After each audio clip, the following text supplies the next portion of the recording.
Hi, I'm Mylene Johnson. Welcome to the Adorn It Studio. Today I'm going to be talking to you about how to make this really cheery and bright flower pot door hanger. This is so fun to make, it's easy, and it'll look darling on your door.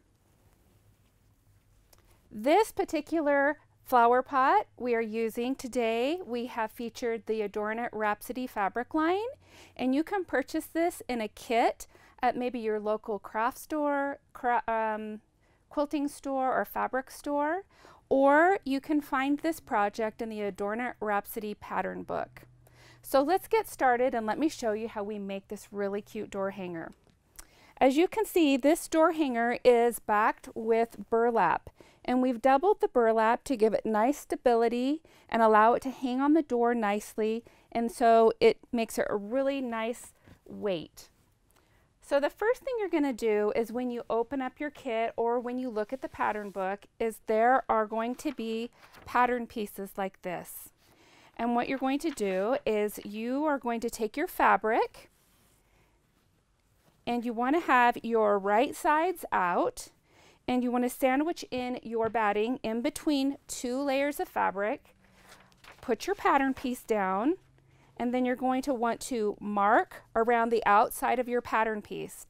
Now you can do that with a pencil, a disappearing fabric pen, a chalk pen, anything that works for you or that you use with your sewing. And you're going to cut out your fabric piece and you're going to have it so that it looks like this when you're done. You're going to take and sew in about 1/2 of an inch to 1/4 of an inch from that mark line. And then you're going to cut directly on the mark line, and then it will give you your piece like this, that is, has a front and a back. Now we have used several different kinds of batting in this particular door hanger.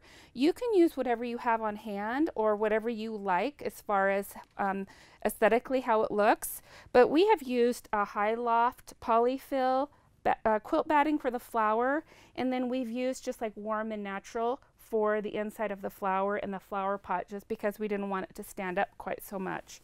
You can choose whichever you have. You're going to go ahead and take all of your pieces. You will cut them out. You'll kind of get them laid out. Now this is our heart, and you will just trace your heart on the paper side of the heat and bond.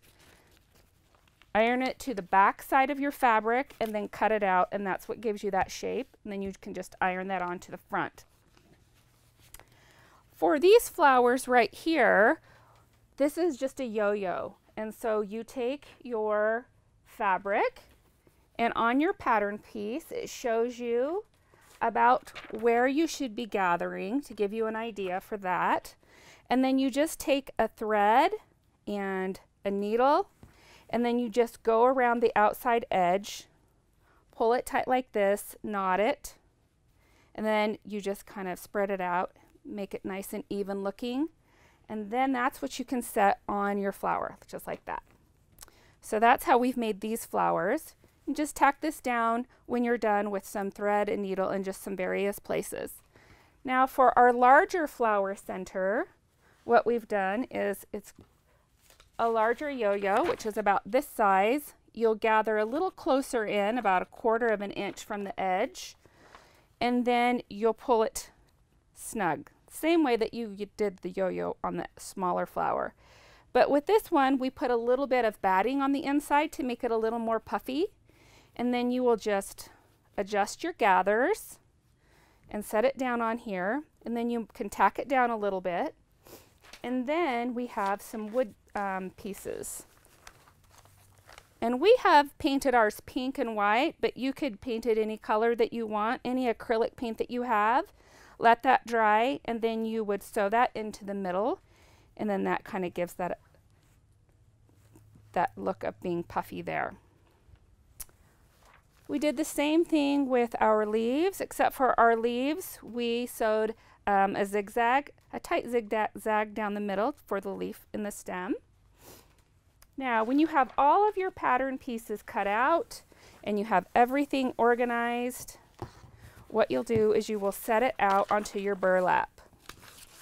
And each of our patterns comes with a little diagram that shows you how you should lay your pattern out or your pattern pieces out. So this one, just have our flower pot, and then we have our lid. You're going to want to have your flower pot tucked just a little bit underneath the lid there.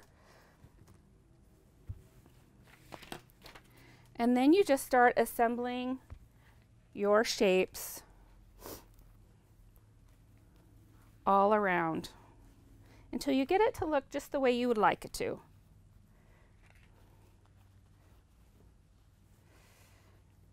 Now on this heart right here, we've done a little bit of embellishing, and we've just taken the ribbon.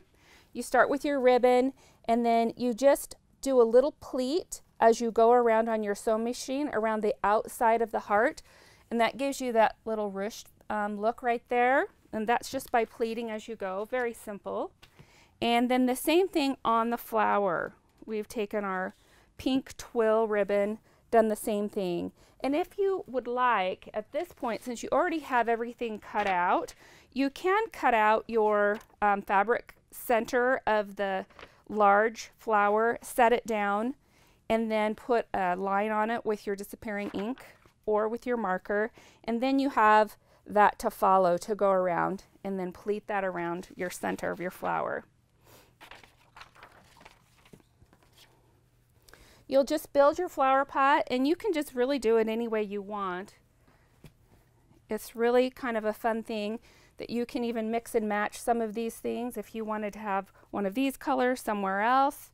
It's really a fun project to do. It's fun to hang on your door. It's unique, and like I said before, it has a really nice weight to it.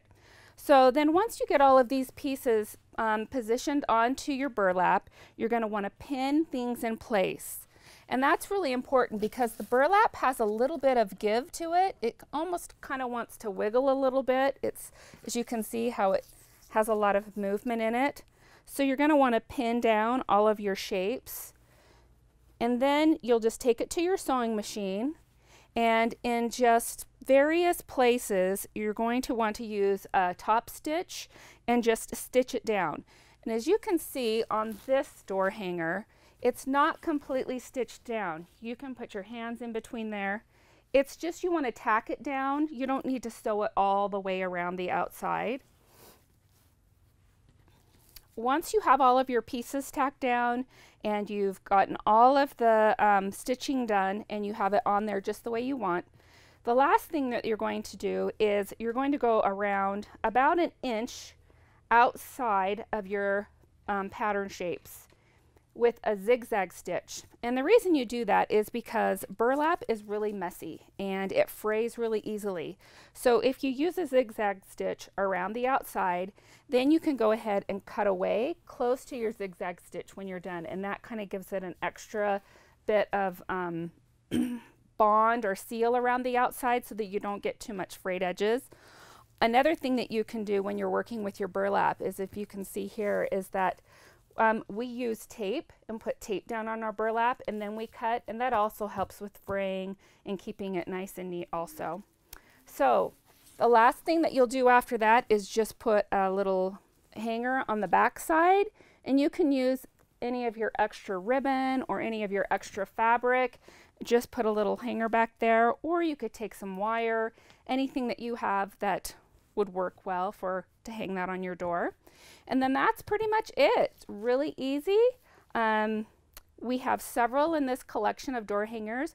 You may have seen our snowman door hanger, and we will have other really cute door hangers available also on adornit.com.